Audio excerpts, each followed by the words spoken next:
Sir तुम्ही सराव करताना एक कॅप्टन ठेवला आणि जेव्हा मॅच खेळायची झाली तेव्हा दुसराच कॅप्टन तुम्ही केला. नाही बरेचदा निवडणूक ज्यावेळेला समोर येते त्यावेळेला सगळ्या बाबींचा विचार करून आपण तो निर्णय घेत असतो काँग्रेसचं नेतृत्व. आणि त्या संदर्भामध्ये अमित पाटकर त्यांनी काही काळपर्यंत चांगलं काम केलं. तर एक नवीन म्हणून त्यावेळेला त्यांच्याकडे जबाबदारी ती दिलीत.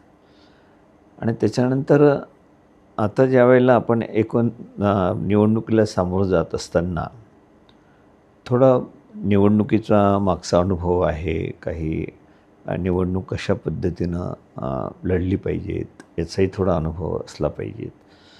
या दृष्टिकोनातून पक्ष नेतृत्व निर्णय घेत असतो की आता आपण चेंज केला पाहिजे. हे काही गोव्यामध्येच झालं तसं नाही. देशामध्ये सुद्धा अनेक वेळेला निवडणुकीच्या तोंडावर सुद्धा बदल केल्या गेलेले आहेत. महाराष्ट्रामधलंच उदाहरण घ्यायचं तर अशोकराव चव्हाण प्रांताध्यक्ष होते आणि विधानसभेच्या निवडणुका 2-3 महिन्यावर आलेल्या होत्या. तरी पण त्यांना हे करून बाळासाहेब थोरातांना अध्यक्षपद त्या ठिकाणी दिलं.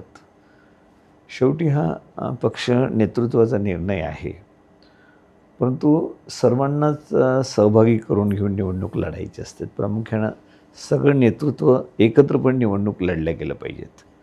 आणि जे पक्ष आदेश असेल किंवा पक्ष जी काही भूमिका घेईल त्याला सर्वांनी प्रतिसाद दिला पाहिजे. तुम्ही पाहतात GNH.